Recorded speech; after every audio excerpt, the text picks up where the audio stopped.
Hello, and welcome to Three Topic Thursday. Mm-hmm. It's everybody's favorite Thursday Player 3 podcast show. Three Topic Thursday with Luke and Diz. My favorite. Diz, Sir? we're drinking coffee. just keep It's the only way. It's the only way that you can. Milky 513 is talking about Greg. Greg is not a part of this podcast, all right? And we love you, Milky, but his name's Gary, all right? And if you ever disrespect him again, he will show up outside of your house and interrupt you while you're trying to do important things, because that's all Gary does.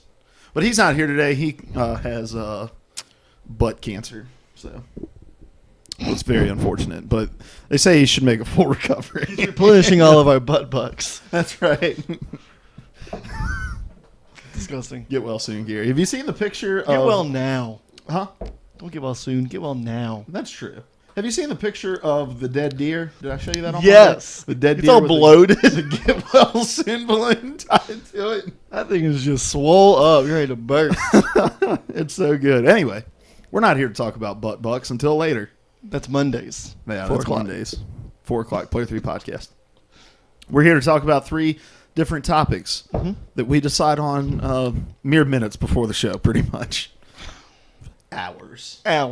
We'll give us that. A little bit. We go to lunch and talk about it. A little bit of planning goes into this while we eat a pizza buffet. It's pretty good. What's up, Pickle Panda? Yeah. Has he been here before? I don't know. He seems to be excited to be here. Yeah. All right, you can watch us over here at twitch.tv/player3podcast or over at youtube.com/player3podcast. If you're here on our Twitch page, check out our new bio. I'm pretty excited about it. When Empty Vials gets in here, Milky513, you know what to do.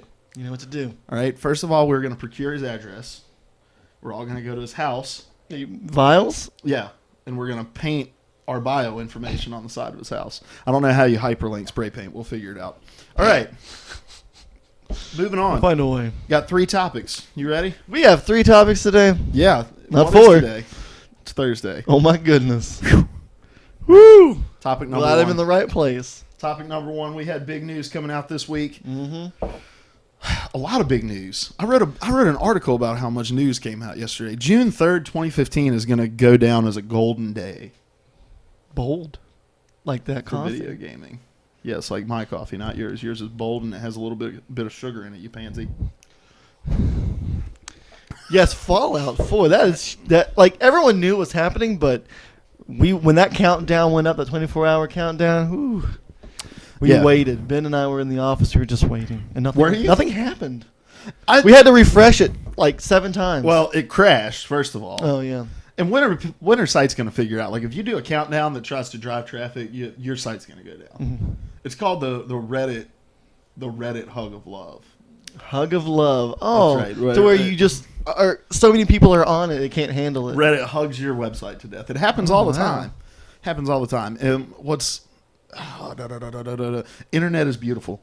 Have you ever been to? Have you ever been to Internet is Beautiful? The No, subreddit? but I would You like need to go do there. I'm scared of Reddit. I will We've talked teach you. about that. I will teach you. It's very simple, dude.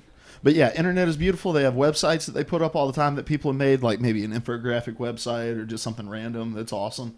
Mm-hmm. But every website that gets posted on there that does well ends up crashing because too many people try to get on Look at at once. that. But anyway, so yeah, we had the Fallout 4 announcement. We had a release date for Rocket League. We had a release date for PlanetSide 2. We had DLC come out for The Witcher. We had Konami come out and say we are going to release something on console. Pro Evolution Soccer, which was awesome. We had some information come out about Mighty Number 9.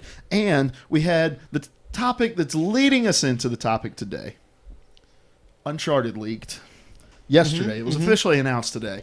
But we had some internet sleuths were perusing through the mobile app on the PlayStation and discovered that like the 5th item over on the headline page was Uncharted, the Nathan Drake collection. And then one of the guys, then the lead director, I think is Neil Druckmann, comes out and is like, oops, that hit the store a few hours early. Be on the lookout tomorrow for an announcement. And so this morning they announced it on October 9th, actually. 7th in Europe, 9th over here. We will be getting Uncharted 1, 2, 3 in 1080p, 60 frames per second, brought to the PS4. And I am very excited about that. I don't have a PS4. But that's something I would be very interested in. So it just leaked too early. Like that's the thing that I find very amazing about the video game community is that they have their ways to find things out. Like when that countdown for Fallout first came up, people were looking at the code. Yeah. Seeing that it said like Fallout4.com on there. Mm-hmm. Like that amazes me. I love that. Well, some interesting stuff about the code to that site. First of all, you could trick the clock into counting all the way down. But when you got there, there was nothing there. Like they knew someone was going to go try that. Mm-hmm. Also rooted in that site are some images for past console logos, like the 360 and the PS3. And so it created a lot of hullabaloo about, you like that? Hullabaloo.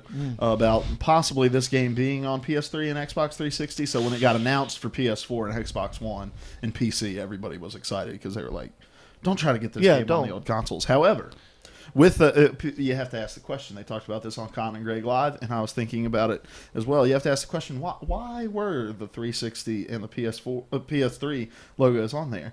And they deduced that possibly we will be getting Fallout 2 and 3 remastered for the 360.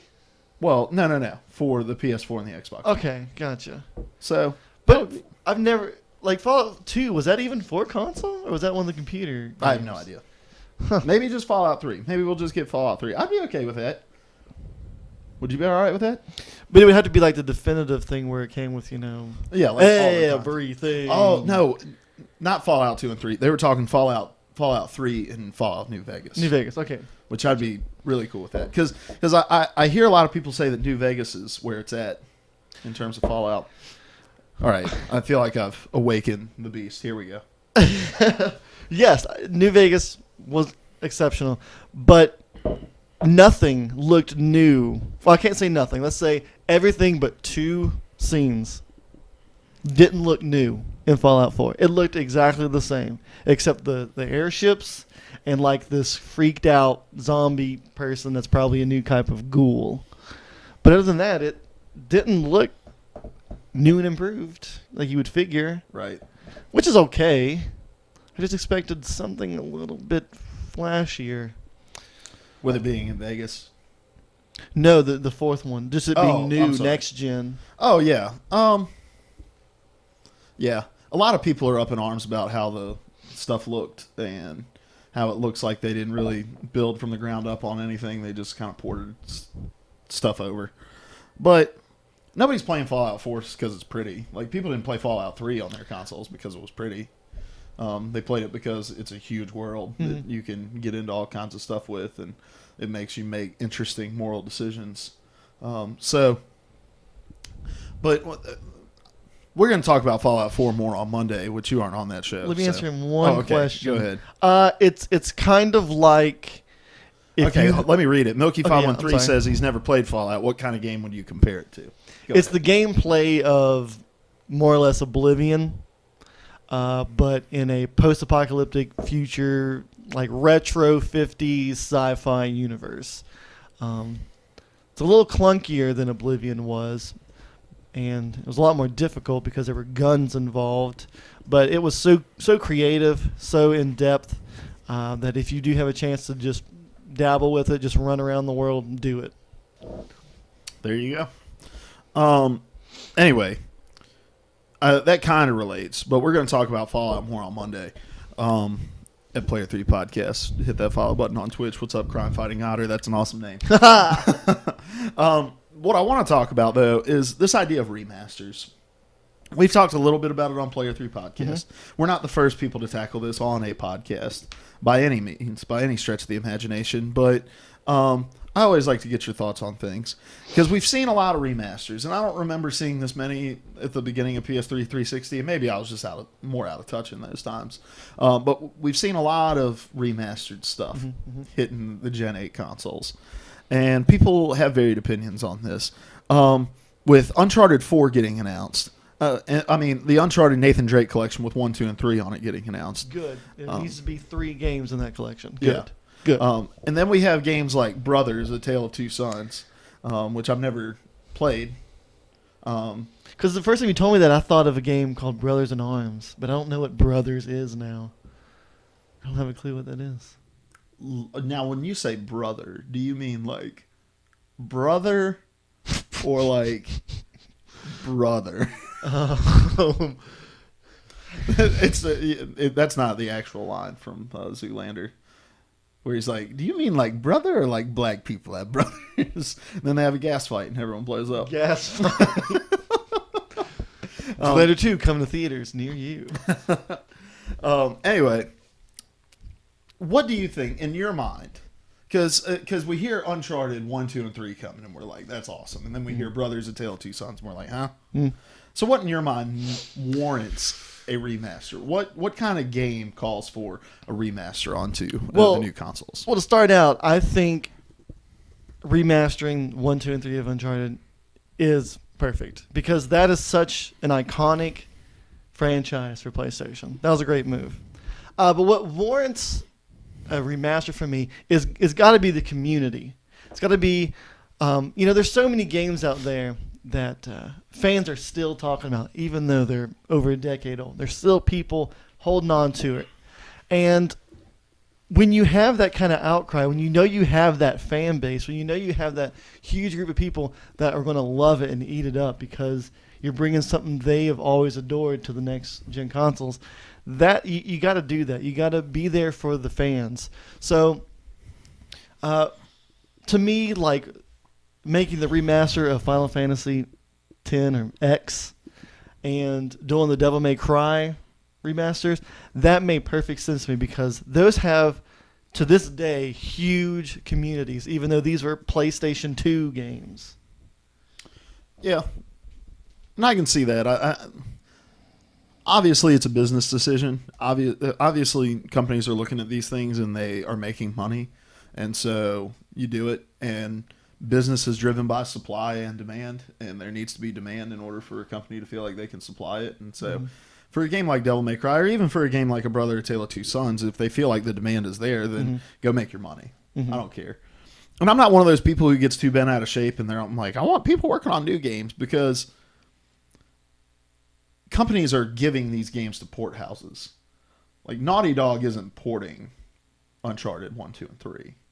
They've handed this off to a port house who does that for them. Okay. And so you're not the only resource really you're taking up two resources. You're taking up money and you're taking up marketing resources. But when you're a game like Uncharted and you just say Uncharted 4, people are going to get excited about that. Like you don't need a ton of marketing resources behind that. So I don't get too bent out of shape on that front. But I do think you can take away something from games that deserve it by releasing games that may not necessarily deserve it or where it may not make sense the way that they're going about it. Because the number one thing I would say that you need to have is for the game to have been iconic when it was out. And Uncharted definitely was that. Yeah, Uncharted, Naughty Dog stuff is iconic. There's no doubt about it. Like the stuff that they do, droves of fans come after it. There are people who own PlayStation 4s because of Naughty Dog.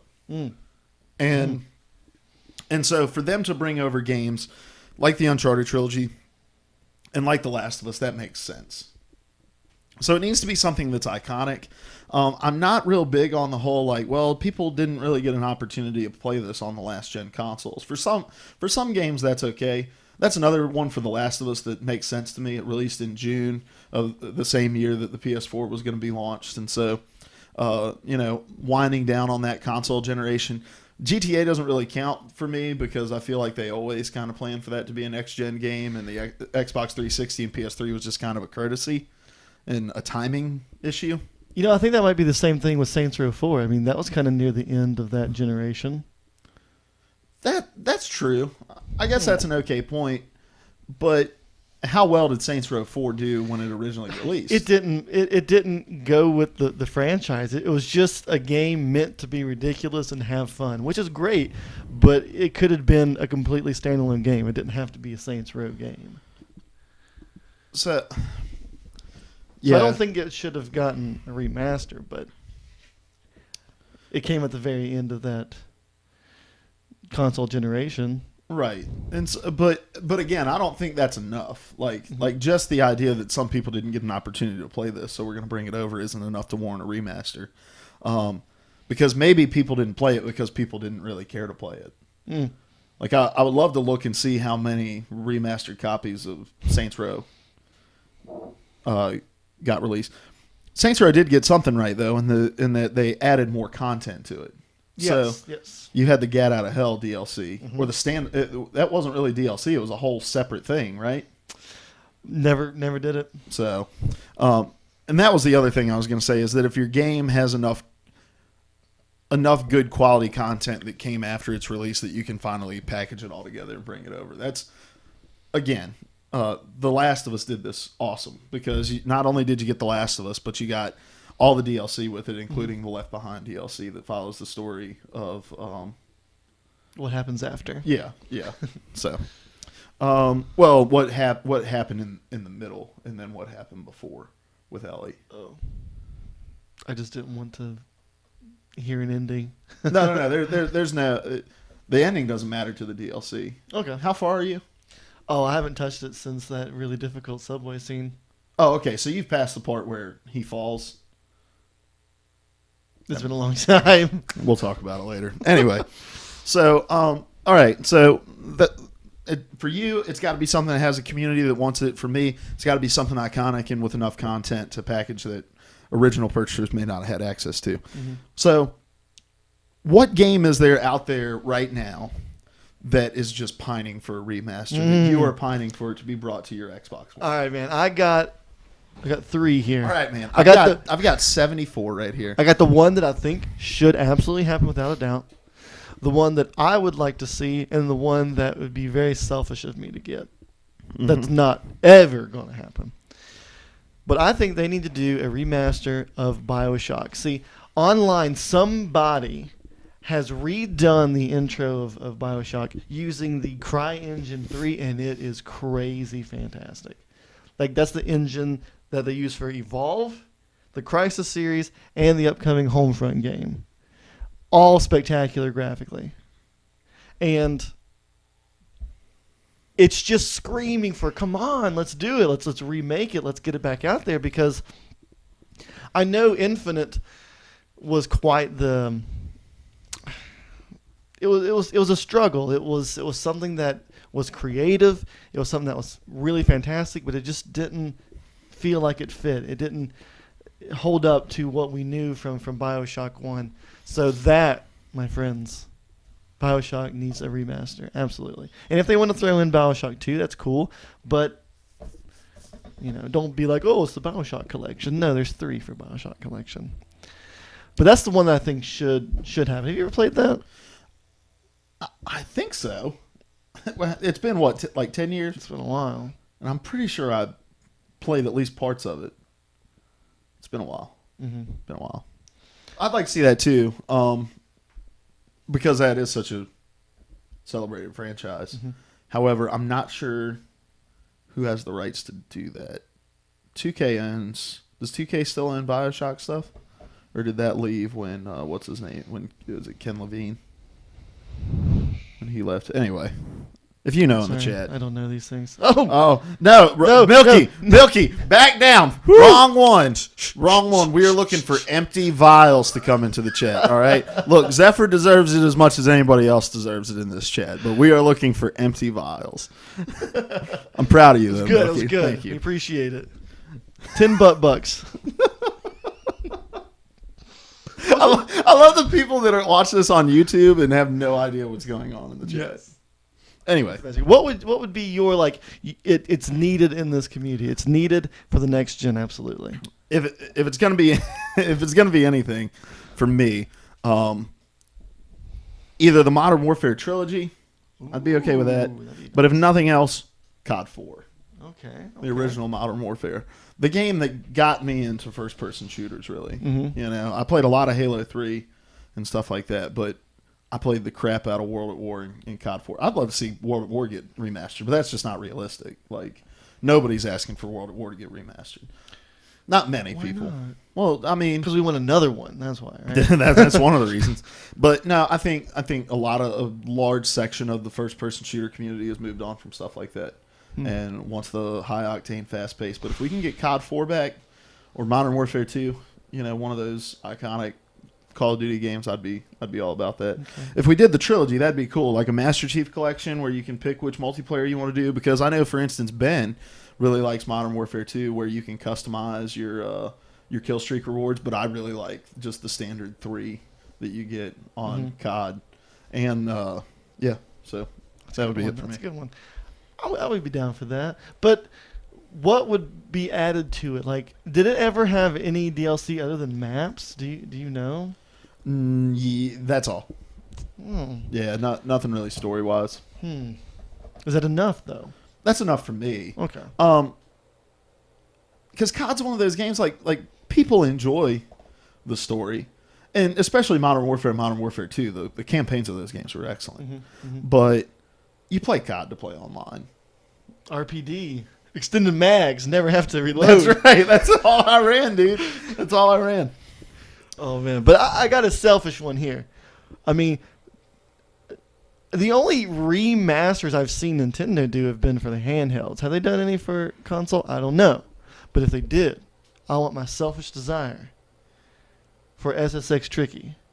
That game was the jam. Wow, I don't even know what word has cultural relevance other than that game was the bomb back in the day. The bomb doc. The bomb, yes. Yeah. The bomb Zors. Seth would be proud. Like, is that what we were playing on the GameCube? Yes. Yeah. Yes. That was, like, for some reason back in the day, I was all about those EA big games. And that was the quintessential one that showed you the style, that ingrained you with what the humor, the recreation of it. It was just so happy-go-lucky, and I would love to see that make a comeback. Epidemic says gnarly or wicked would have been acceptable. Ooh, gnar. Yeah.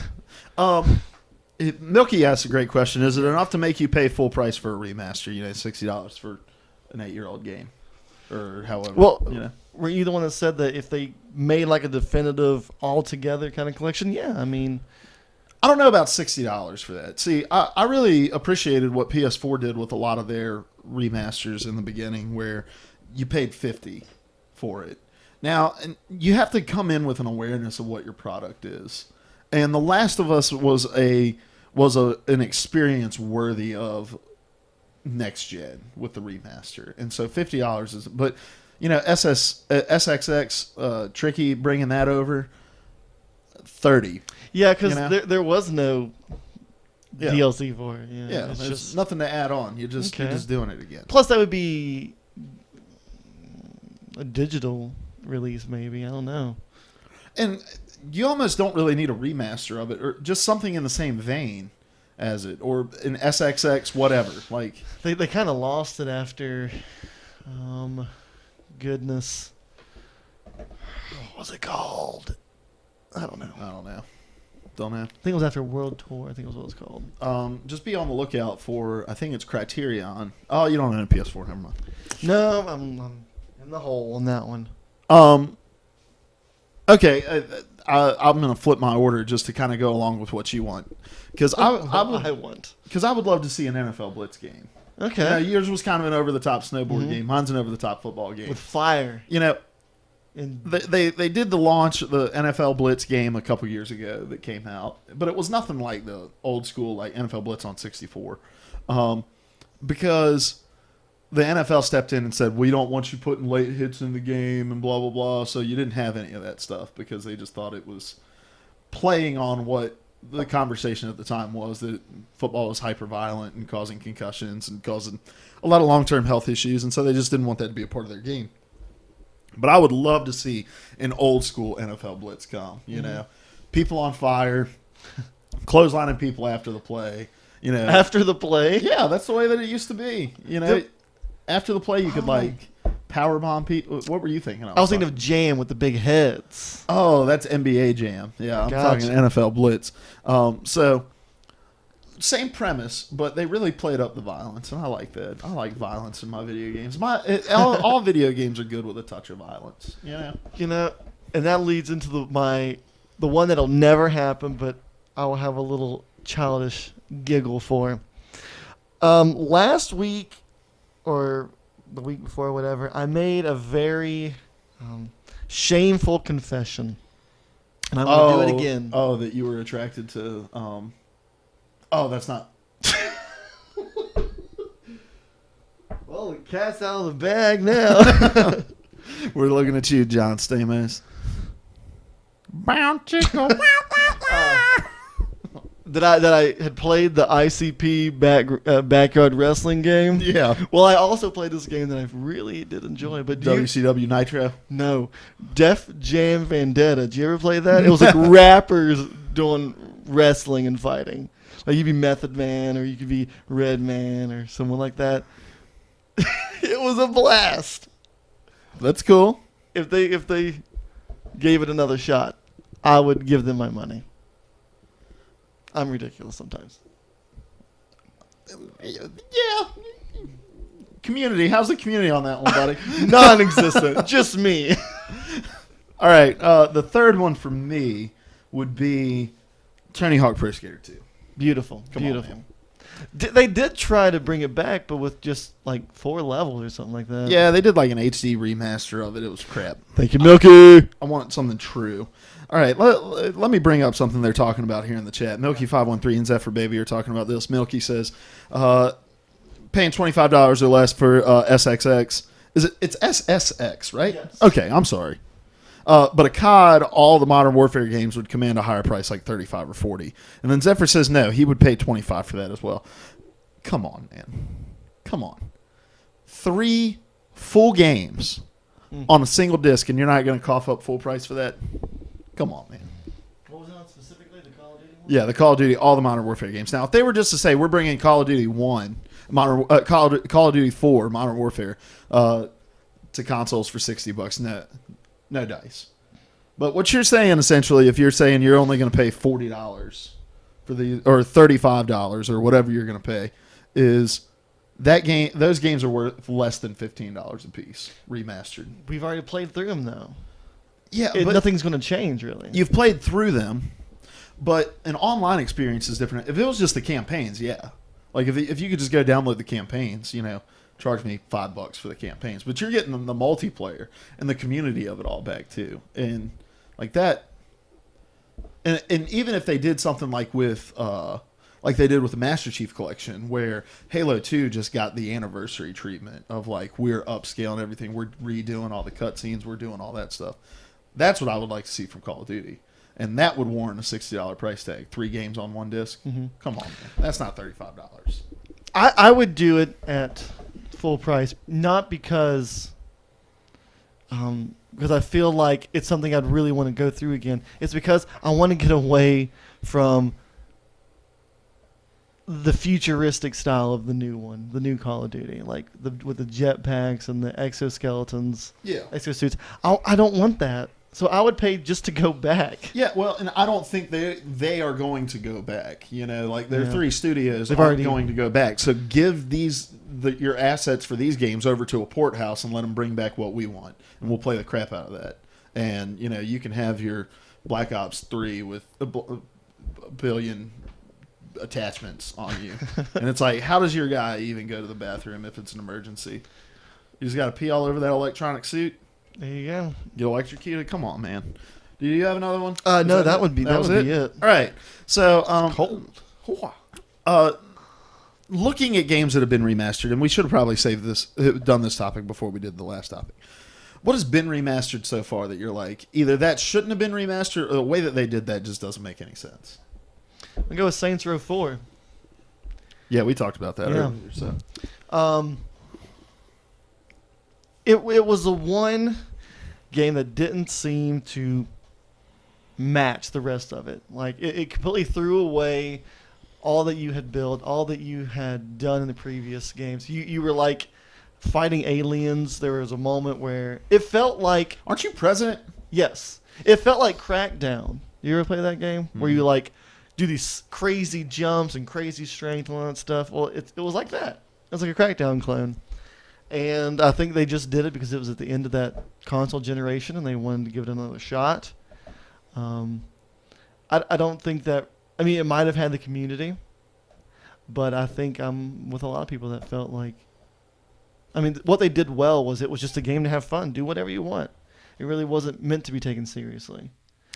Yeah, there are certain things that just kind of feel like a cash grab. And that felt like a cash grab. Tomb Raider Definitive Edition to me felt like a cash grab because they came out and they said, like, hey, this didn't sell as well as we wanted it to sell on 360 and PS3, so we're going to try to get a few extra bucks out of it and like squeeze some life out of it. The one that makes in games like Sleeping Dogs and Metro, like that didn't make a lot of sense to me either. Yeah, I tried the Metro, but the one that it hasn't even released yet, but the way that they're doing it doesn't make any sense. Is the remasters they're doing of the two Batman games, the Batman Arkham Asylum and Batman Arkham City. The Batman Arkham Knight is coming out in June. And they announced that these two games, Asylum and City, are going to be coming to PS4 and Xbox One in December. And it's like 5 months away. It's like, okay, I'm not one of those people who believes like the story has to be complete in order to make the collection, because then that would make me a hypocrite, because I love the Master Chief collection and I love the idea of the Uncharted series, and Chief's story's not done and Nathan Drake's story's not done, but it makes sense to say we're going to release this collection before the new iteration comes out to get people caught up on the story and to build up anticipation and hype for the game. Make it fresh. Yeah. And so to release a game 5-6 months after the third game in it comes out makes absolutely no sense to me. None at all. It seems like it really, and I don't think there's very much in the gaming world. There's far less stuff happening reactionary than we claim is. Like, but I feel like with this Batman series that they looked and saw a bunch of other people putting their anthologies on the current gen consoles, and they were like, yeah, we could do that. Yeah, we'll do that too.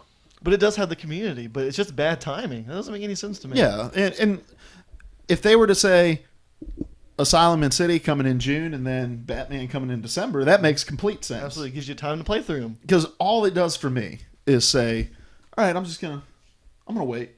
I'll wait and get them all three at the same time, and play them. Because I don't want to go back. I'm not a guy who likes to go back. So that's so weird. Anything else on this topic while I read a couple of the comments?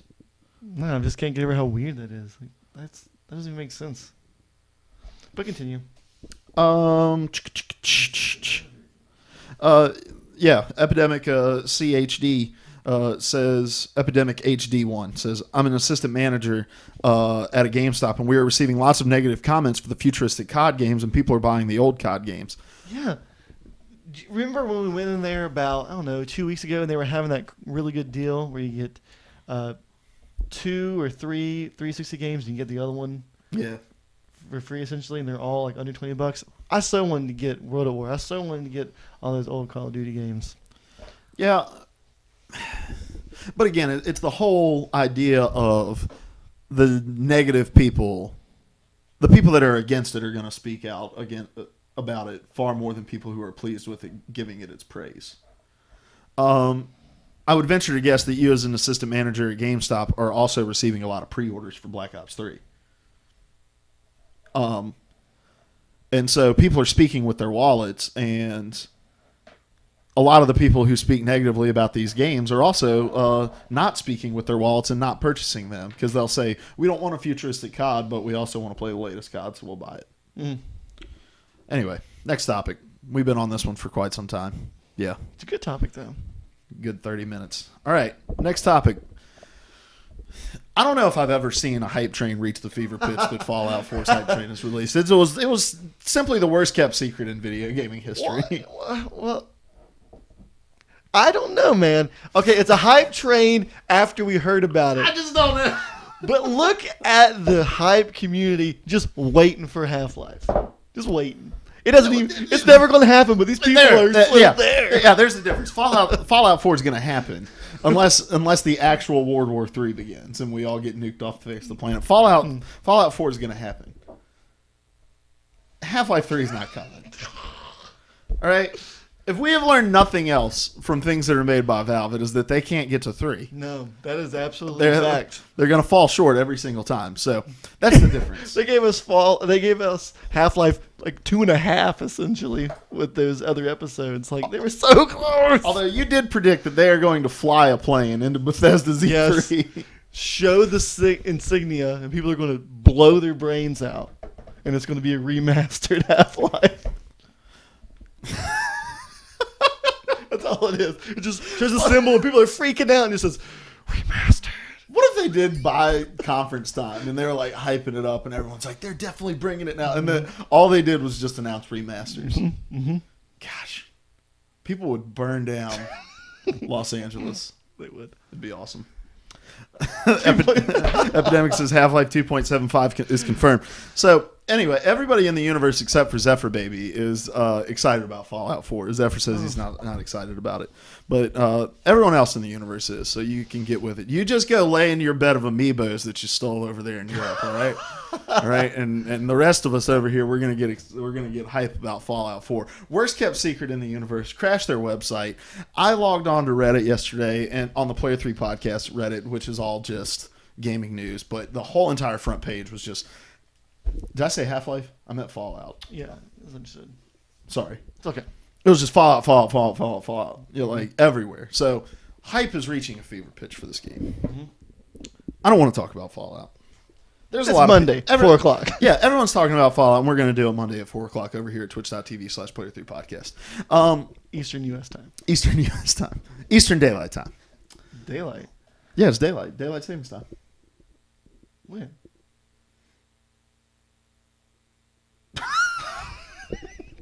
I didn't know if you were serious. All right. What I do want to talk about is hype. I feel like you and I are pretty easily excitable people. Like, we get excited about things, and we kind of nerd out about things. And I'm starting to realize that makes us quite unlike many other people in the universe.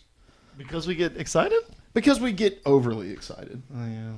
Like 2 pairs of underwear excited. That's not enough for me. That's very true. So, for you, Epidemic can't wait for the Fallout amiibos to hit. I agree.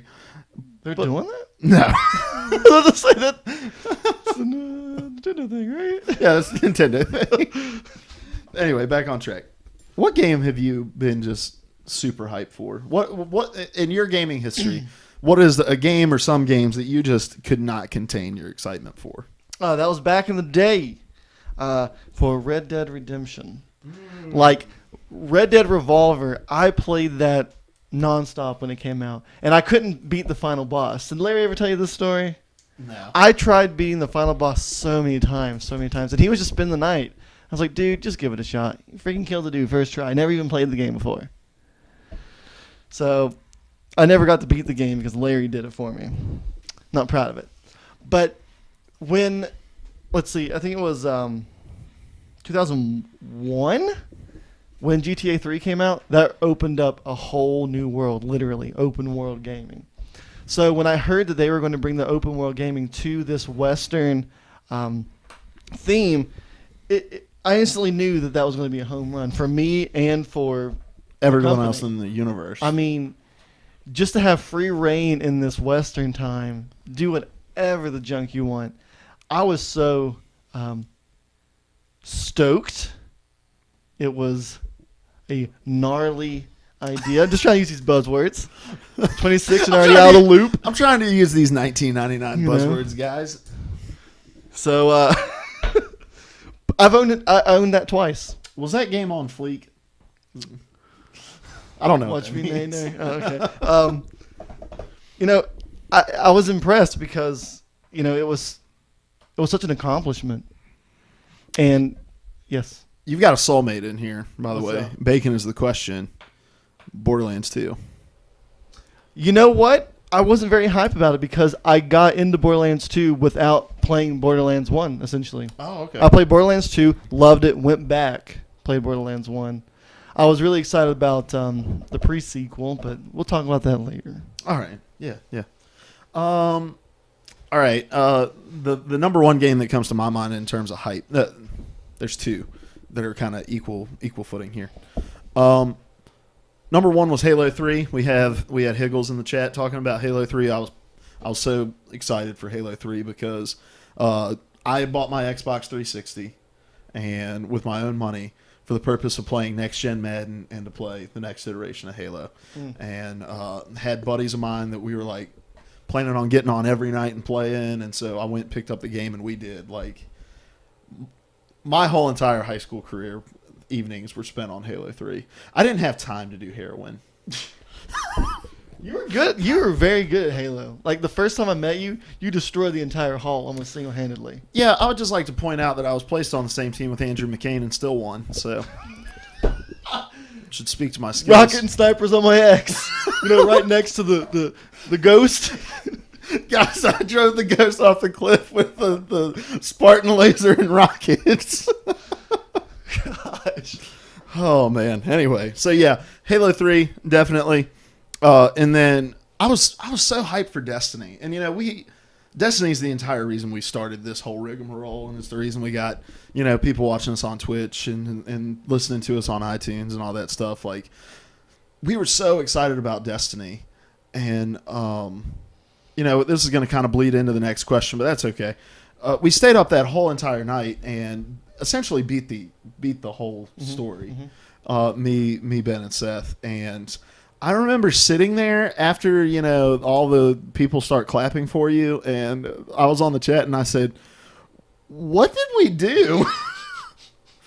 Like, let's start with the night of. We decided, like, all right, for 2 weeks straight, we just went on a Destiny binge, like watching videos about it, watching guys break down the trailers and the gameplay reveals and all that stuff. And so we went around 6:30, 7 o'clock to go finalize our pre-orders over at GameStop. And we get there, and there's a dude in shoulder pads and like a football helmet and a cape trying to look like a guardian.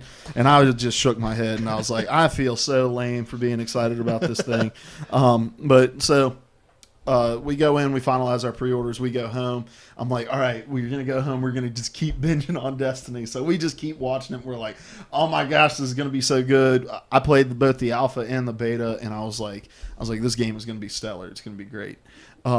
Thinking that was a sliver of my experience, what I saw in the beta and the alpha was just kind of like a cross section of what I was going to be seeing in the full game, and it turned out to be much more of what the game was than what I was anticipating, a much higher percentage.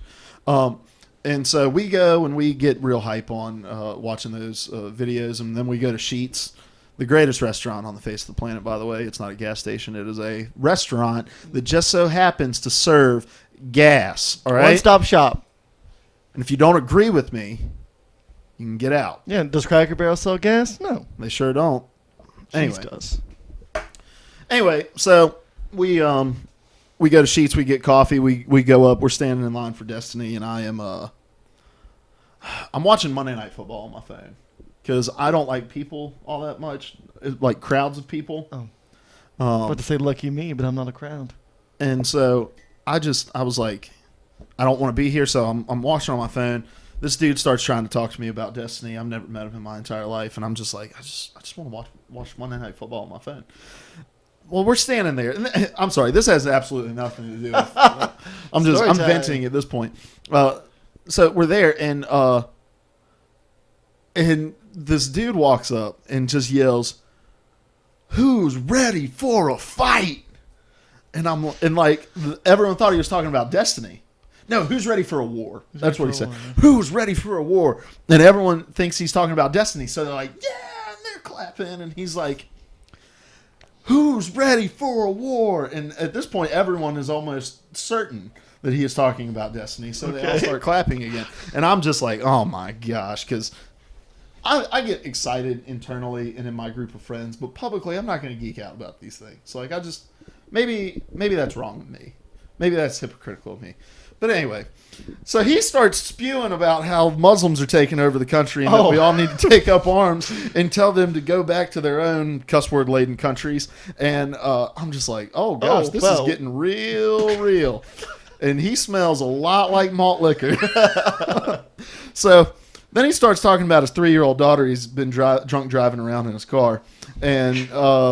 And gets up in this guy's face who was like, we're here for a midnight video game release. And he's like, that video game ain't going to mean crap when Muslims come taking over your house. Gosh. And that was the night I decided that I was done with pre-orders. But yeah, I was super hyped about Destiny. How many copies did he buy? None. Zero. He was not ready for a fight. Anyway. Well, it's quite the experience. It was horrible. It was awful. But yeah, I was... pumped for Destiny, pumped for Halo. For a long time, I got pumped anytime a new Madden would come out just because that was the game me and my brother played together. Anything else you got hyped for? I'm sorry I derailed this. I'm sorry that had absolutely... Hopefully you enjoyed the story. But go ahead. Anything else you got excited about? No? The next one's what I'm ready Oh, for. okay. So what was a game that you got super hyped for that you were then disappointed in? Well, this isn't what I was going to say, but I'm going to shout out to, let's see, I think it was Zephyr and Bacon. They were saying the pre-sequel was a letdown. It was. It was made by a different company. It was still 2K, but it was 2K Australia. They attempted... It was made from down under. Yeah, they attempted to have the same humor, but it fell short. The features, like the butt slam and the oxygen tanks, was supposed to be something new and refreshing, but it ended up just being encumbering and just kind of boring. So it was a letdown, but I'm still enjoying it. But that wasn't my answer. The thing that I got so hyped about and was let down was back in 2007. I had just graduated high school, and there was a game that I pre-ordered called Two Worlds. Now, this was the first time I've ever heard a company say, guys, this is going to be the Oblivion killer. This is going to kill Elder Scrolls. It's going to be that good. So there I am, loving Oblivion. And I'm like, okay, this is the next step. This is the next step to greatness. So I pre-ordered it. And the day that it released, I got there as soon as the store opened up. And they're like, guys, the truck hasn't came in yet. So I stood in that GameStop and waited for 4 hours for this truck to finally come up. I was loitering the whole time. I got the game, and I put it in, and I only played 30 minutes of it because it was just this clunky, unresponsive game that felt like it was made on a 1995 engine. It was just terrible. I mean, it got a sequel. How did it get a sequel? The best part about this is I haven't heard of it. Exactly. I've heard of Oblivion, but I haven't heard of this game. I was so hyped for it because they used the terms Oblivion killer. This is going to be better than that. So they got a sequel. They even attempted as much as they could to scrounge up and fix it and to release DLC for it, expansions, and they released an epic edition of it, which not even close that it deserved it. Like, I hated it. Most of the gaming community gave it like 4 out of 10, 3 out of 10. It was the biggest letdown, and I can't believe that I got so excited and waited that long for something I played for 30 minutes. It was a horrible letdown. For me, it was 2, and both of them kind of pained me because I love them now. First was Destiny, and so let me tell you about that day. So we decided we're going to pre-order this game. And we went to go do our pre-orders. There's a guy there. He's in shoulder pads. And I'm just kidding. Okay. So anyway, we got it home. We beat the entire story, and I was left like, what? Multiplayer on it, awesome. The best multiplayer I have played still to this day. So hyped for it. But I was just let down by the lack of content, by the lack of storytelling, by the fact that I had played a large chunk of it simply by playing the beta. To it. So Destiny was definitely a big disappointment. All 3, I'm sorry. And again, all 3 of these are stuff I've come to love now. Destiny now, with all the DLC that they have, is an awesome game. I love it. I'm excited about playing it. Trials of Osiris this weekend. It's going to be hype. If anyone ever wants to play Iron Banner with us, add me on PSN, Lodger Blackman. It's in the description below. In the bio. It's in the bio below. Yeah, Empty Vials. Where you at, Empty Vials? Anyway, so yeah. The other one was Halo Master Chief Collection. I was so hyped, dude. I bought that game digitally. I feel so sorry for those people that got it. Well, and the thing about it was the first game I was like, I'm going digital on this, man, because it's going to unlock at midnight. I'm going to be able to jump in, just start playing Halo 3 from then on out. And we all know, like, I don't need to go in depth about all the issues to it, but it unlocked, and, you know, Larry was going to come home and be able to play. We were going to start going through the campaigns that night, pulling all-nighter, but it just turned out that everything that we were excited about, online multiplayer, the online co-op, everything was broken. And, like, the campaigns were fine, but playing the campaign with Larry was really, really hard in the beginning. But they've gotten it turned around, and now I love playing it. It's awesome. We get in play on Halo 3. If you want to play Halo 3 with us, download a hoagie on Xbox Live. I'm still a little bitter about the collection, and it's a really kind of dumb reason, but it's important to me. Okay. All right. One of my absolute favorite Halo moment was there's a scene where the doors open up and you go in for a huge fight against the brutes, and it starts playing Breaking Benjamin. Yeah. I heard that they took that out. Yeah. I don't like that. That made it so more intense to me. But if you switch back to the old Halo 2, okay, it's still there. It'll start playing. Gosh. It's still there, man. Because I had never played through the campaigns before. I played Halo 2 multiplayer. I played Halo 3 multiplayer, but I never played through the story. And when we got to that part, Larry was like, "You got to switch to the old graphics." I was like, "Dude, I don't want to play on the old graphics." He's like, "You got to switch." And then the Breaking Benjamin song started playing. And I was like, "You're my boy." I was like, "All right, man, I got this." And then the third one for me, and this breaks my heart to say that I was disappointed, but I wasn't disappointed in the actual purchase of it. I'll explain. I like that I spent money on it. The PS4. I was so hype about the PS4. Wow. Like I was, and this is coming from a guy who's like showing off his Vita here because he wants all of you to go out and buy one right now. But I was so hype about it. We were so excited about it that it was just like, I pre-ordered mine the day after it got announced at E3. Got it paid off over the course of time. Sold my PlayStation 3 so that I would have enough money to go back. I regret that deeply. So if you have a PS3 that you want to send me, go ahead. Anyway, so we all had our stuff pre-order, went and picked it up, and it was awesome, man. I picked up 2K. What all did I get with it? I got 2K. I got Battlefield 4, which was a big disappointment also, but I wasn't real hype about that, and a couple other games with it. What the disappointment didn't come in the quality of the hardware. The disappointment came in the lineup of games shortly thereafter. Yeah. Like it was just slim pickings. I love going in GameStop and just seeing like, oh, there's something I want to try out, and I just didn't have that luxury in the beginning. That was one of the major reasons why I waited. I mean, but I didn't want to get a backlog either. Like that's why I went in at launch. First of all, I was excited about new hardware, but I didn't want to come in a year later and be like, oh, I got all this crap to catch up on. So, I mean, there's worse things to be disappointed about than there's not enough games on my brand new ultra powerful hardware. I mean, I don't feel like I missed anything from the one launch. Like I'm not going to go back and play Lords of the Fallen.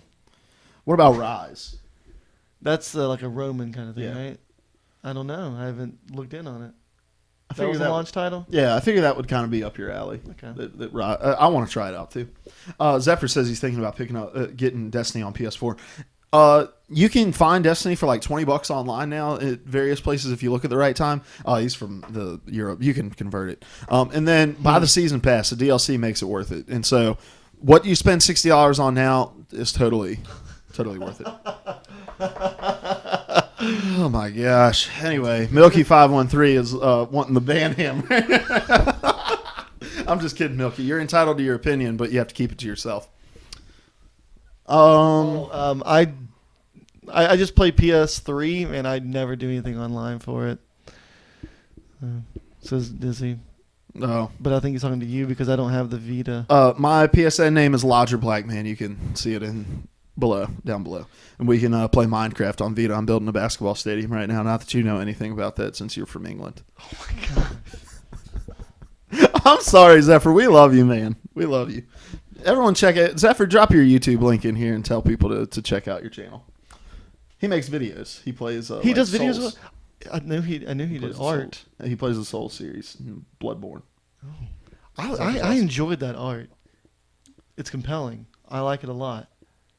He's the next Jackson Pollock. Dropping names. Hey, Zephyr, if you ever make a calendar of your paintings, send them to us. There we go. That'd be all. We could have Zephyr's calendar right here behind us with his paintings of the month, of the week, of the month. Of the month. Zephyr's paintings of the week. Bacon is the question, says the story on Destiny is very cliche and the gameplay suffered from its annoying AI. Yeah.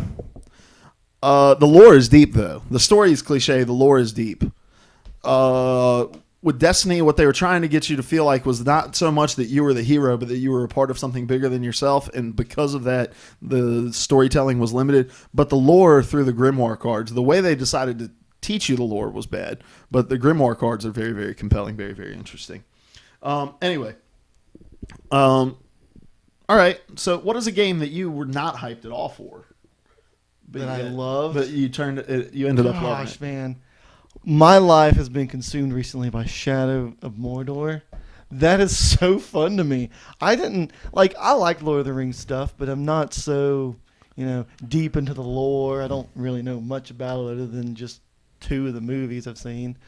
But it has just been a blast. Like I'm not so much of a hardcore gamer. I'm very recreational, very casual. So this game seems like a way more user-friendly Assassin's Creed, and I love that. Mm-hmm. It's not so much, it's not incredibly difficult. It's not like you're always getting caught. You can sneak up right beside one or the guy and just take him out. It's a blast. Our prices are like John Wilkes Booth. But I had no interest in it. Like, when you got it and you were like, I like it, I said, well, maybe I'll look into it. But when I got it, it hasn't left the Xbox. It's been a blast. I have a ton of games that fall into this category just because I'm the kind of guy who wants to pick up and try everything. I just throw stuff at the wall and see what sticks. And especially over the last couple weeks, never was really that into Minecraft, and now I love playing Minecraft.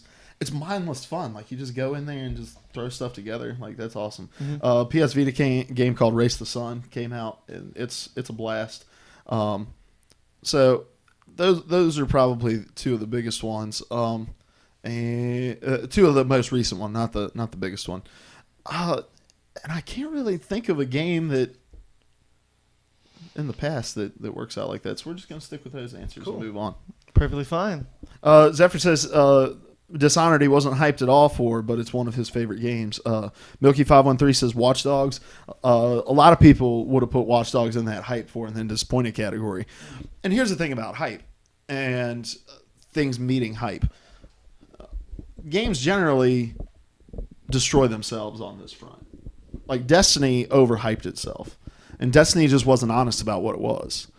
When they looked at the world and they said, you see that mountain over there? I could throw a football over there. I mean, you could go to that mountain over there. And then you couldn't. Like, they set themselves up for failure. Watch Dogs had that trailer, I think, at E3 2012 that just did not even come close to what the game ended up looking like when it launched, and they set themselves up for failure. But then you have games like Shadow of Mordor. Higgles was in the chat earlier talking about Dying Light. Games that really didn't hype themselves up as anything. Like, their developers just came and they honestly talked about it before the game. They showed off what they were working on, what they had, and what they were going to deliver. And people are willing to accept your product if you're honest about your product. People are less willing to accept your product when you make a bunch of unattainable promises for it. People all across all venues of life could learn from that. Not just video games, but just anything. Like, people want honesty out of you. And if you're honest, they're going to accept what you give them. Like, so. Amen. Moving into the Political 3 podcast. Anyway, third topic. All right, third topic. If you could be best friends with any video game character, who would it be? Any one of the characters in 2013 that was modeled after Ellen Page. I'd be their best friends. But now, would you be their best friend? No, but seriously, I would take that. Yes, both of them. But I would be best friends with Funky Kong. That dude looks like a blast. Who? Funky Kong. You know the dude from Donkey Kong that had like the do-rag, the glasses, and the surfboard? That dude, man. He was an entrepreneur, okay? He had his own shop. He was a surfer. He could probably beat up anyone's dad. He's just a rad dude. I'd party with that guy. Probably the old 80s music, obviously. But I'd do that. You know what I'm talking You about? like 80s music. I do. I'm really into new wave. It's kind of weird. But you wouldn't party with Funky? Nah. See, I'm not like a psychedelic dude. You know, I'm not the kind of guy who wants to take a hit of your water bong. You know? The only water he hits, man, is the waves, all right? Yeah. That's true. Donkey Kong was later. I've just recently started playing The Witcher 3. I want to hang out with Geralt. Really? Yeah, dude, man. You're gonna get killed by something. I don't care. No, dude. See, because when Geralt comes, I'm just gonna like when trouble comes, I'm just gonna hide. Okay. All right, and like and I'm not getting anywhere near Roach. I'm not getting near a horse. First of all, they smell bad and they can kick you, kill you. So as soon as he's off on that horse, you're just kind of like, well, I'll be here when you get back. Well, I'll just tell him. I'll be like, hey man, where are you going? And then I'll fast travel there. And then he can ride there on his horse. But I'm not getting near Roach. And then when danger comes, I'll just hide. But Geralt's like, here's the thing, man. Geralt lays down no roots. Okay? And if I was still a single man, Geralt's a heartbreaker. Mm-hmm. You know? Mm-hmm. He's the kind of guy who's going to come around, make you fall in love, and then leave. And then I'm not getting on that horse. So I'm sticking around. Oh my goodness. Gotcha. You know? Uh-huh. I'm not going to go any further than that, but let's just say if Geralt needed a wingman, I'm there. No, you're not the wingman. You're the cleanup crew. I'll play both. You don't hang out with the cleanup crew. You hang out with the wingman. But Geralt's not going to care. You know, as long as he teaches me that... the mind power? The mind power. Gotcha. That's all I need. Oh my goodness. That's all I need. Who would you not be friends with in gaming? Anyone that's going to get me killed, because if I'm friends with the main character of a shooting game, I'm expendable automatically. So, but you also have the potential of being the hero. I haven't seen that game where the guy that's always following you is the hero. I haven't seen that yet. That's true. I'll be the first. But who would I not be friends with? Probably one of any of the villains that lose. I like when villains win, and I'll be their henchman if they need it. Like Bowser usually wins. I'll be his friend. Plus, I mean, it's like one of those love-hate relationships, you know. Mario's always like, "Oh, I gotta get Peach from you," but they're pals. They had a bunch of games together. Yeah, dude. And Bowser's like ultimate wingman, dude. Because what's hotter than saving someone from danger? It's an inside job. It's an inside job. It's like the amiibos that Nintendo hired Zephyr to steal. Oh my goodness. You know, Mario's like, "Hey, will you keep stealing Princess Peach, and I'll come save her." Mm-hmm. But like, all right, but don't kill too many of my friends while you're doing it. Right, but Bowser gets a little overzealous and starts like throwing fireballs at Mario and stuff like that. I wouldn't want to be friends triangle. with But see, that for that reason, I don't want to be friends with Bowser because he doesn't understand where the line is. But Bowser's always been secretly in love with Peach, so he's always been like, "Yeah, man, I'll take care of her for a while." He's that guy. Oh, and all the while he's like hand feeding her grapes. Yeah, he's like, Mario's not coming to get you. But when he sees you coming, he's like, "Okay, we got to move out because Mario's never going to come." That's brilliant, dude. Did we just unfold the real story behind? Yes. And then Luigi, I don't know what he's doing. Because at some point, you're Bowser. Like, you're always on the run trying to take the princess. Like, at some point, you just give up and kill her. You're Bowser, dude. You've got other things you've got to do. I know, but she's the one for you. You know, you're that nerdy kid in school. It's man, I love the prom queen. Yeah, I'm saying that I agree with you. Because if that wasn't the case, if he wasn't in love with her, he would have just offed her. And if Nintendo didn't need him to keep making money by stealing her. A lot of kidnap promotion in that game. Gosh. What is this advocating for children? I don't know. Because I played that game as a kid. Lord knows I learned everything I know from that game. Mm-hmm. I wouldn't hang out with the lead character of Watch Dogs. We were talking about Watch Dogs. That dude's Aiden. He's a jerk. He's a jerk. He's always angry, dude, and he kills a ton of people. It's kind of like Kratos. I wouldn't want to be his friend. No. You couldn't pay me to hang out with Kratos. Seriously, man. That dude. At some point. But what if? Go ahead. But what if all he ever needed was a friend? Huh? I'm not going to be that friend. First of all, I don't live in your nether realms, all right, or whatever it's called. Your nether regions. I don't live in your nether regions. I'm not gonna live in your nether regions. Few people do though. Like, pick yourself up, take a bath, mourn your dead. We talked about God of War and what Santa Monica may bring to the table next, and you talked about how you'd like to see Nordic gods. Tight. And I like the idea of them just wanting to be the supreme god, not them being angry and vengeful. It's just I'm being a jerk because I just want to be on top. Like, that makes sense. Mm-hmm. At some point, you got to just get tired of chasing, and you just got to take a bath and say, we'll mourn our dead. We'll be done with it. I'm looking at you, Johnny Depp. Doesn't Johnny Depp always look like he needs to take a bath? Yes. Like, he smells kind of weird. Yeah. Yeah. Well, like, he hasn't washed his hair in centuries. He's one of those guys who thinks that water's enough. It's like, no, dude. You got to get some Pantene Pro V in there. Maybe some conditioner. You got to let it sit. And showed us. He may not need conditioner. He's got enough, like, natural oil built up. It's bad. Gosh. Ew, what is that? What is what? The nasty color. Oh, I mean, when you add sugar in it, coffee becomes gross. Anyway. Let's see. Looks like Cinnamon Toast Crunch milk. We done? Sure. But I can still be friends with Ellen Page's characters, right? Yeah. That's a bonus. But we're going to stick around in the chat for a little bit and talk to our people here. But this was 3 Topic Thursday with Luke and Diz, youtube.com/player3podcast. Freeze frame. What's up, guys? All right. What did we miss here? Because I kind of got into that last topic, Kirby, he would eat all your food and suck everything up. Zephyr wouldn't hang out with him. I agree. I concur. Wario is that friend. Oh my gosh, I'm Wario. Because Wario jokes are funny. Yeah. Yeah, he's that dude that just like farts all over your stuff. Like he's a dude that sees you're about to leave for vacation and he unzips your duffel bag and farts in it and closes it. So that the first thing you do when you get in your hotel room is just you're just reminded of me.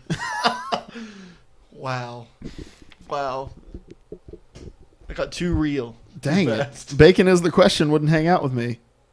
Oh, are you saying the Wario has an annoying laugh or that I have an annoying laugh? I feel like I've held it together pretty well on the podcast. I think it's the Wario. All right, what else we got going on here? Epidemic came in. I don't know if he's still here. First, Microbowl came in here speaking some sort of language. I don't know. That's very much Russian. That looks like water. Is that water? Hydro? I don't know. No, that's a... I don't know. Epidemic came in here. He wants a farm simulator. That does exist. No. He wants a remaster of the game that just came out. Just came out. He came in and was like, the last... hold on. Yeah, he says Halloween of this year for Fallout 4. I don't know about that, but yeah. Not confirmed. Slenderman. Would you be friends with Slenderman? I mean, yeah, because then nothing bad would happen to me, right? Yeah, I want to be established. Like, I want to enter the story as an established friend of Slenderman. I don't want to have to, like, seek him out and make friends with him, because that'd be terrifying. But knowing, like, from the outset, Slenderman and I are on... Like, he just spends most of his time just freaking people out, but then you're at his cabin having a nice dinner with him. Yeah, and he listens to a lot of Coltrane. Coltrane? Yeah. I thought you were trying to say, like, Train or Coldplay. Nah, Coltrane. Ain't Coldplay, I don't know. He's actually more of a Coldplay guy, I think. Does he? Look at the stars. See how they shine for you. And all the audio is deleted off of this. It suck. It was all yellow, it is. Mm-hmm. But yeah, I wouldn't want to try to make friends with him. I am kind of excited about... I'm excited about Fallout. I think it's going to be good, and I do think it is going to come out this year.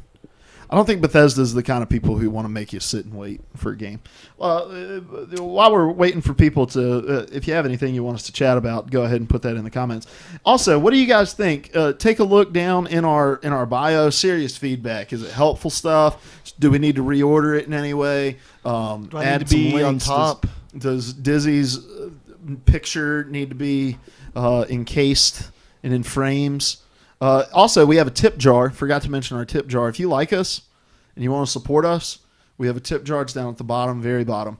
If you donate $5, you can pick a topic for next week's Topic Thursday or the random question of the week. And you know what? I'm going to put this in here. If you donate $15 or more, we'll add a link to your work at the bottom of our Twitch page as well. That way we'll support you in that. So win-win. Tip jar. It's just like over at Kinda Funny. You leave a tip, you can leave us a note. If you donate less than $5, leave us a cool note. We'll give you a shout out on the podcast. But if you don't want to give money, just come and chat along in the stuff. We'll do that. But love the interaction. Yeah, but if you want an established question to be on Random Question of the Week or Three Topic Thursday, the way to ensure that happening is by donating $5 or more. So, and for the random question of the week, it doesn't necessarily need to be about video games. For Three Topic Thursday, we'll judge it from there. We'll judge whatever you send in. It doesn't really matter. So, Handsome Jack, would you be friends with him?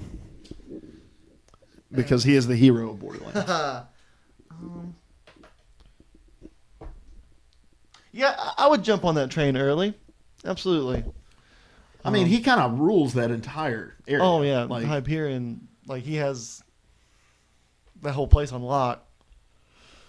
But he kind of started out like a little pansy boy, but he got hardcore. He did. If you had to be friends with a villain other than Bowser, like a more recent villain, who would you be friends with? Oh, my goodness.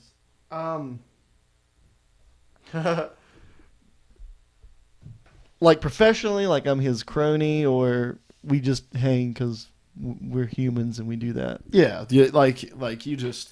I would love to just sit down and listen to Voss and him ramble from Far Cry 3. I loved his speeches. I loved his sermons he would give out. It was so fun. I would just sit and listen. Teach me your psychotic ways. Nice.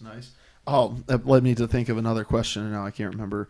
If you had to enter a business partnership with anyone in video games, villain or non-villain, who would it be? A business partnership? A business partnership, like someone you just think has the mojo to get things done. Ooh, do you have one? No. I need a moment. No, I'm thinking about this. Who has the mojo? Well, I mean, we know Sonic has the coin. He has the capital. Yeah, he can and get all the his money. gold rings. But we know Dr. Mario has the experience. And the degree. Yeah. Yep. We don't have to play through, residency or anything. Yeah. Oh man, I would want to be. I would enter into a business partnership with whoever it was that created the Assassin's Creed experiences, like where you go back in time. Oh, okay. Because whenever that happens, that's going to take off. Oh yeah, that's going to be a huge money maker. Absolutely.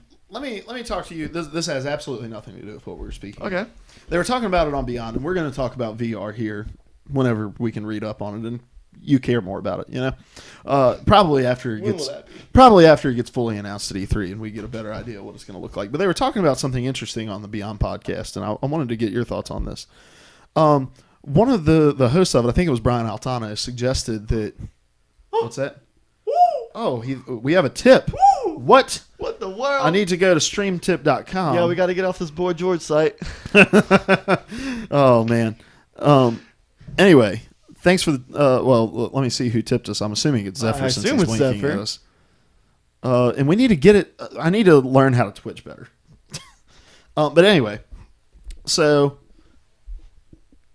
Oh, yeah, you get an email, and it was Zephyr. Thank you. Woo! Thanks for the tip, Zephyr. Whoa! He says, here you guys. Hope this is the first tip to great success for the future. Keep up the great work. Love you all. Not in a gay way. Oh, my gosh. We love you too, Zephyr. Thanks, man. You're awesome. Gosh. You're awesome. So we're going to put his Yeah, man. I think so. Yep. Yeah, go ahead and send over if it's your art or your YouTube, whatever you want, and we'll drop those in the bottom of we'll make a friends of the show section at the bottom and just kind of put you down there if you send us a good tip like that. So thank you guys. We appreciate your support just by coming and watching and chatting along. Like, we have a blast with this stuff. Because this is what we do when we go to lunch. This is what we do when we hang out on Mondays. Like, we just talk about video games or whatever comes to our brains, and then so to be able to share that with you guys is really awesome. But anyway, so gosh, that makes me so happy, dude. That's awesome. So on Beyond, Brian Altano was talking about how he feels like for people to really be able to invest in VR, that they should have to go through at least some sort of psychological testing before purchasing it, because we have a hard enough time disconnecting ourselves from the illusions that are given to us in our gaming now, in media that we're shown now, and to just have a 100. I just died a little inside. To be able to have like a 100% immersive experience, and then to have to break out of whatever fantastical world you've been spending 3 hours in, may be incredibly difficult for some people. You're a guy who has at least some background in,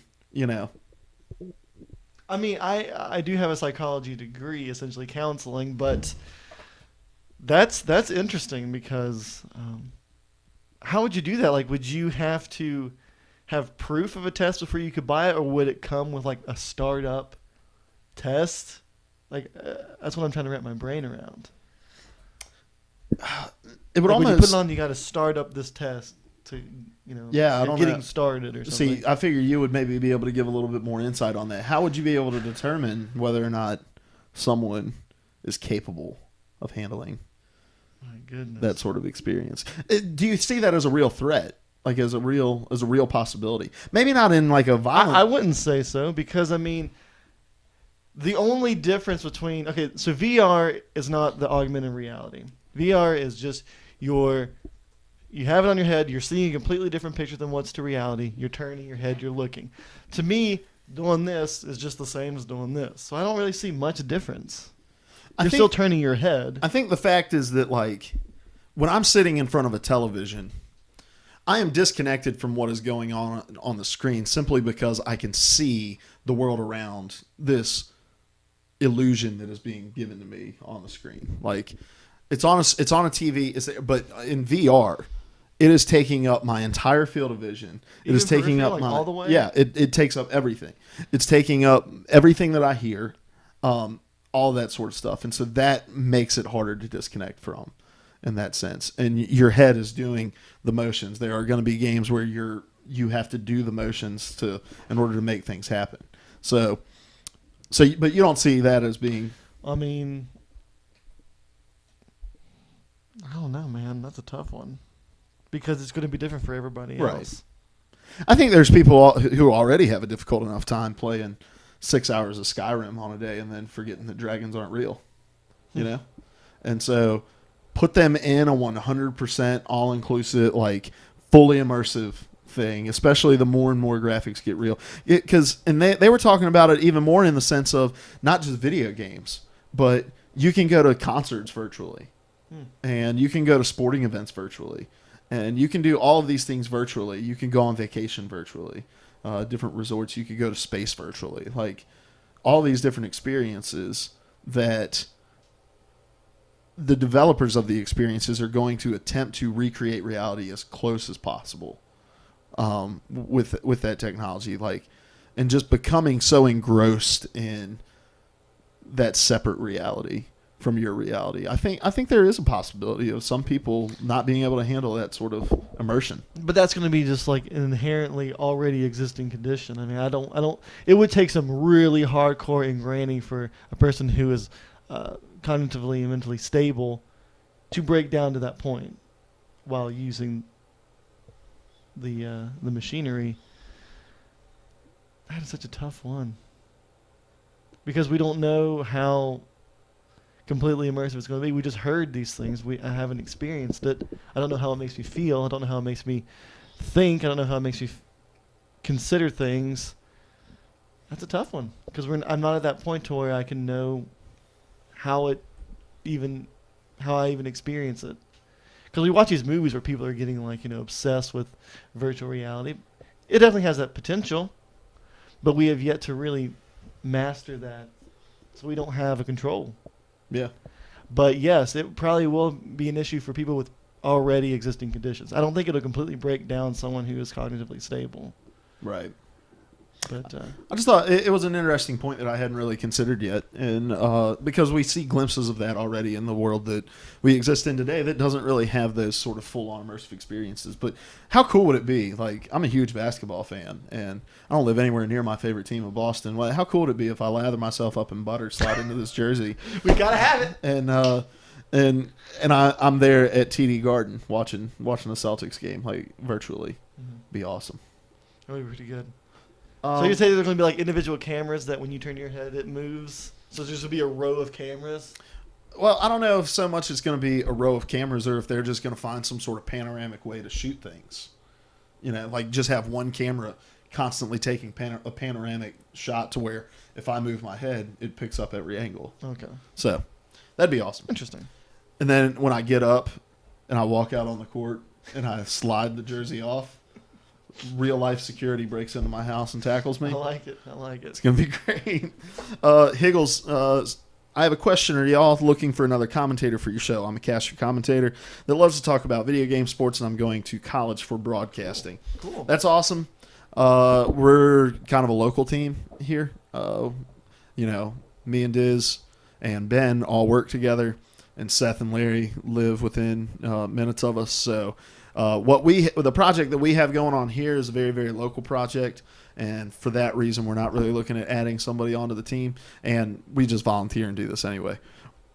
However, whatever you do in terms of like work and trying to get your name out there, we would love to partner with you in that and try to drive people to your stuff, because I know as a guy who just kind of does this on the side and does it for fun, it's hard to get people to listen to your voice about anything. And so if we can be of any assistance in getting people to hear your voice about stuff, then we will definitely love to do that, because we want people to help us do that as well. And I've co-hosted a podcast with a guy, and that was awesome. And just the thing I'm learning about the podcasting community more and more is that it's not really seen as a competitive thing. Like it's seen as more of a homeostatic thing where we all kind of benefit from one another. That if one of us does well, we can drive others to do well, and we don't feel threatened by it. And so I've had way more positive experiences working with other people in the podcasting world than I have negative experiences of working. And you have those people who just think that if you're not them, then you don't deserve it. But we would love to definitely help you out in any way. You should do a play date night with subs and listeners. Yeah, we are always looking at ways to get more and more people involved. One of the ways that we've seen be very, very successful with people so far is just when. Oh, we got another tip, dude. What? This is crazy, man. What? Hold on, let me go check this. Anyway, so. We're always looking at ways to get more people involved in our streams, and one of the most successful things that we've done together, Play 3 podcast on Mondays is successful. Like we may not have a large audience, but we have a faithful audience, and Yes, we have an interactive faithful. audience, and that's what we want. Like as we get bigger, we're going to have to learn more and more ways to interact with people and stay engaged. And I think we're slowly learning from the example of others that are bigger than us, and just from talking to other people who are doing more things than us. But outside of that, when me and you did the Battlefield Hardline stream, and just played for 3 hours, and we had people stop by and ask questions, like so any ideas that you guys have for ways to get the community involved, we definitely want to hear. Doing more Let's Plays. When Until Dawn comes out, I think we're going to do a stream of Until Dawn where we all hang out and maybe get the listeners involved in deciding the fates of some of our people if it allows us the time. That'd be a lot of fun to do. So, yeah, we're always looking at ways. We're working on some local stuff, too, that's kind of in the works that we can't really talk about right now, that are going to get people in our area involved. But we do this for you guys. We do it for us because it's fun. But we do it because you guys allow us to. Bacon. Oh, okay. All right. So bacon is the question. We got your question, and that's an awesome question for next. For next week's Three Topic Thursday. So tune in next week and we'll definitely cover that. And if you missed the live stream, youtube.com/player3podcast, we upload everything there. Does that mean Zephyr also gets a question? Yeah, if Zephyr decides he wants a question. Okay. Let's see. Zephyr said what he did with his subs. I did an open lobby day with my subs on various games. It got my subs involved with my channel. It was a great success. Good. Yeah, that's cool. Good. That's cool. And just getting people love to just hear their name and their questions being asked, and so that's why we enjoy getting in here. It's really hard on Mondays, because our rundown sheet's 10, 15 items, and we want to make sure we get through all of it because we kind of want to be a comprehensive coverage of what's happened in the last 7 days on video games, and we kind of get going so much, and that's where your job is so important, keeping up with the chat and making people feel like they're welcome. Yeah, see, that's why I love this. I mean, you have those people on there that pop up and they're like, oh, you have 7 viewers. Why are you doing this? I'm like, well, because we have such loyal people. I would rather have a Zephyr or a Milky rather than 30 random people that are just like, yeah, or not saying anything at all. Yeah, so it's great. I love it. It's weird. We have 8 people in here right now, and 4 of them have just been talking continuously throughout, and that's what we want. That's what we want. Bring Interaction. Bring it on. And so, building that culture, because what is insane to me is when people log in and comment about how, holy crap, you're a channel that actually pays attention to the chat, and I'm like, why would you not? Mm-hmm. You're just weird if you just want to stream. Just come watch me. Yeah, that's it. Yeah. So, and maybe for some people that's kind of what they think. I think Higgles just followed us on Twitter. So let's see. Jordan. Yep, he did. Nice. This has been great. Yeah, this has been awesome. If you have any more questions about what we do or why we do it, drop us a follow. I'm going to follow you here, Higgles, and I think I already followed. Is it Higgles or Higgles? That's Less, Higgles. Oh, my fault. I don't know. Yeah. He says those people are probably 12-year-olds. Yeah. And we're very quick to just time out people because we just don't want that. We want this to be a positive community of people. If you're interested in anything that I've written, I'm now writing for a site called Gizarama, and then we're going to get out of here because I've got massive heartburn. Do you really? Yeah, man. From the coffee? Or from the pizza? Oh, the coffee. Okay. Bacon is the question asked, so what's the difference between Monday and Thursday streams? Good question. Monday is more of a structured kind of show. There's 4 of us. It's me and Larry and Ben and Seth. And Diz stays behind the keyboard over here and answers people's questions. And we'll go through the releases of the week. We'll talk about the news that's going on. It's the one that we push out on iTunes, on Podbean. Let me drop the iTunes link here. But we have a rundown sheet where we talk about all of the hottest news in video gaming. And so that's why we didn't talk a lot about Fallout 4 today, because that's not the function of this show. This show is to just talk about 3 gaming topics that we feel like we have something to say about. Mm-hmm. We started it with Rock Band's announcement, I think. Was it Rock Band? Just because the 4 of us that are here on Mondays, while we all have some sort of working knowledge of Guitar Hero, Diz is a huge Guitar Hero fan. And Rock Band. Well, Rock Band, just those sorts of games fan. Yeah, absolutely. So to be able to come in and talk about that sort of stuff with him, and plus people are all the time like, who's typing to us? And they never get to see your beautiful, beautiful face. Bodiless person. That's right. So on Thursday, we just pick 3 random topics and talk about it. Sometimes it relates to what's going on in the gaming world, and then sometimes we just want to talk about who we'd be best friends with. I'm excited to answer the question for next week that we just got. That's a good one. That is a good question. But you guys will find out next week what that question was. Yeah, we do have a Facebook page. I'm awful about keeping up with it. Is Facebook still a thing? Well, its algorithm is so stupid if you don't like X amount of posts on a Facebook page that you've liked, it will hide all of the stuff that it comes on it from your feed. So like with Gizarama, I always like to share my stuff that gets posted on there to my timeline. So I just have to continually like the stuff that Gizarama posts, even if it's stuff that I'm not involved with or particularly care about. Stupid. Anyway, we're going to get out of here. We thank you guys for stopping by. I'm going to get Diz to go up there and hit the stop streaming button. Hit that follow button. Bacon is the question. We are definitely going to do your thing on the next 3 Topic Thursday. If you're wondering, Seth's telephone number, it's 27.